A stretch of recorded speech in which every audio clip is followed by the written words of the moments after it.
अगर मैं कहूं कि सीसीटीवी कभी झूठ नहीं बोलता, तो फिर ये कैसे हो सकता है कि हर रात कैमरे में एक आदमी दिखे, लेकिन असल में वहां कोई हो ही ना। रात के करीब 2:15 बजे थे। पुरानी और सुनसान फैक्ट्री के अंदर चारों तरफ खामोशी पसरी हुई थी। दीवारें जर्जर थीं, छत से पानी टपक रहा था और हल्की हल्की हवा की आवाज उस सन्नाटे को और डरावना बना रही थी। उस पूरी फैक्ट्री में सिर्फ एक ही इंसान जाग रहा था, रमेश, सिक्योरिटी गार्ड। रमेश का काम था सीसीटीवी कैमरों पर नजर रखना। वो अपनी कुर्सी पर बैठा स्क्रीन को घूर रहा था। हर कैमरे में बस खाली कमरे, अंधेरे कॉरिडोर और बंद दरवाजे दिखाई दे रहे थे। सब कुछ बिल्कुल नॉर्मल था।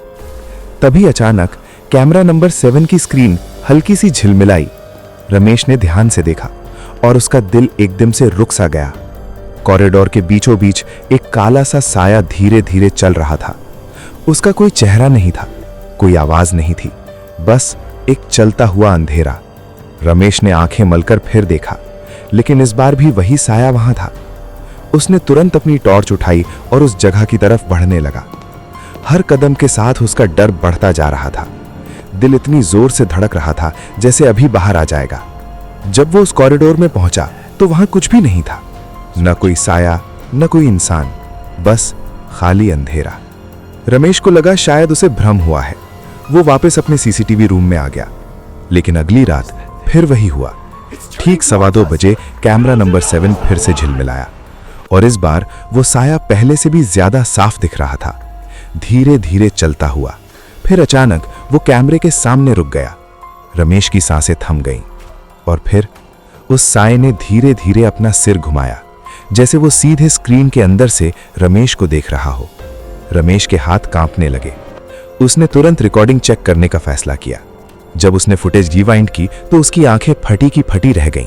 स्क्रीन पर जो साया चल रहा था वो अकेला नहीं था, उसके पीछे एक और साया खड़ा था और वो दूसरा साया रमेश जैसा दिख रहा था।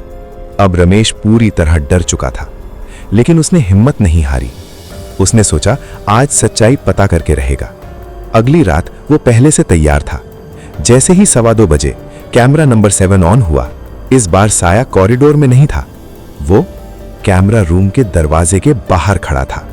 रमेश की रूह कांप गई। उसने धीरे से दरवाजे की तरफ देखा और तभी ठक ठक ठक दरवाजे पर दस्तक हुई। रमेश जम गया। उसकी हिम्मत नहीं हो रही थी दरवाजा खोलने की, लेकिन दस्तक रुक नहीं रही थी, धीरे धीरे तेज होती जा रही थी। अचानक सीसीटीवी की सारी स्क्रीन ब्लैक हो गई। पूरा कमरा अंधेरे में डूब गया। अब सिर्फ रमेश की सांसों की आवाज सुनाई दे रही थी। तभी किर्र, दरवाजा अपने आप खुलने लगा। रमेश ने डरते डरते पीछे मुड़कर देखा और जो उसने देखा उसकी चीख भी नहीं निकल पाई। दरवाजे के बाहर वही काला साया खड़ा था, लेकिन इस बार वो अकेला नहीं था। उसके पीछे रमेश खुद खड़ा था, खाली आंखों के साथ, बिल्कुल शांत, जैसे उसकी आत्मा उसके शरीर से अलग हो चुकी हो। अगली सुबह फैक्ट्री के मालिक आए। उन्होंने सीसीटीवी रिकॉर्डिंग चेक की और जो उन्होंने देखा, स्क्रीन पर रमेश अपनी कुर्सी पर बैठा था, लेकिन उसके पीछे एक साया खड़ा था और धीरे धीरे वो साया स्क्रीन की तरफ बढ़ने लगा। उस दिन के बाद रमेश कभी नहीं मिला, लेकिन आज भी रात के 2:15 बजे कैमरा नंबर 7 में 2 साए चलते हुए दिखाई देते हैं, एक नया और एक पुराना। अगर आप होते रमेश की जगह तो क्या आप दरवाजा खोलते?